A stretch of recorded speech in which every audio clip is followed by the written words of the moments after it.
কি সমস্যা আপনার কোনছেন? আমি দোকানে গেছিলাম, দোকানে গিয়ে আইটেম লইছি। তারপরে হ্যাঁ আমারে পাশে টাছে ধরছে পরে আমি হেরাতের থেকে ছুটটা গিয়া আমি বাড়িতে আই পড়ছি। হ্যাঁ আমার বাড়িতে এসে কবে? কালকে 6:30টার দিকে। আচ্ছা। তারপরে আমি আয়ে পড়ছি বাড়িতে, আয়ে পড়ছি পরে হ্যাঁ এই আয়েসেরা আমারে এই ব্লাউজ টাউজ ছিঁড়ালাইছে, কাপড় চোপড় ছিঁড়ালাইছে, আবার গুইসা গুইসি করছে, আমার মাথার 2টা ঘুষি দিছে, আমার এই হাতে 2টা ঘুষি দিছে। দিয়া সেরা আমি যখন চিল্লাচিল্লি করছি তখন তারপরে বাড়ির থেকে বাইরে গেছে লোক দেখে, সেটা দৌড়াদৌড়ি করে বাড়ির থেকে গেছে বাইরে। স্যার বাড়ি মানে সে কে? ওই রাজেশ, রাজেশ সেই কি বলে? রুদ্রপাল, রাজেশ রুদ্রপাল।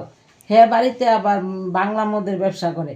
আচ্ছা, তার বাড়ি কোন জায়গাতে? ওই তার বাড়ি আমার বাড়ির আশেপাশে, ও আমার বাড়ির পাশেই। তো কি নিয়ে আপনার সাথে এই ঘটনা করলো? আমার সাথে হ্যাঁ বাড়ির মেয়েদের কালকে রঙকে লাগেছে না, হ্যাঁ বাহাবাদ্য করতেছে আমার নাম নিচে নিয়ে। তারপরে তার আমি জিঙাইতাম গেছি কিরে তুই তার এই তুই কেড়ে আমরা এইভাবে গালি গালাজ করতেছ, তোর লোক কি আমরা শত্রুতা মাতি আছে না গীতা? এরপর দেখ হ্যাঁ কিতা ক শালি তুই বাইরে এলো, তোর লোক আজ গই বোঝা পড়া হইব। তো আপনি ডাক্তার দেখাইছিলেন? হ্যাঁ ডাক্তার দেখাইছি, এই জীবিত ডাক্তার দেখাইছি। ডাক্তার সিটি স্ক্যান করণের লেগে কইছিল, কালকে মেশিন বদ্ধ আসিল। তারপরে আইয়ে পড়ছি পরে দিয়া তারপরে ও থানাত গেছি। থানাত গিয়েছি থানাত গিয়ে ও তার কাছে কইয়া টুই আইছি। তো তারপরে পুলিশ আইছে, আইসে তার কোন কি জানি বলছে, আমি তো তার শুনছি না।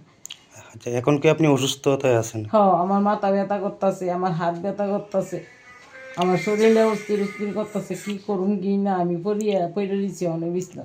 আচ্ছা, পুলিশ কি কইয়া গেছে আপনার? পুলিশ আমার কুচু কইয়া গেছে না তো। আচ্ছা, কোন থানাতে করছিলেন এটা কেসটা? এই কালকে করছিলাম আমরা রাউস পোস্টে, আর আজকে করছি ওই জেলখানার যে মহিলা কমিশন। মহিলা থানাতে? হ্যাঁ মহিলা থানাতে। আচ্ছা, এই এলাকাটার নাম কি? আড়ালিয়া মধ্যপাড়া বা আড়ালিয়া রিস।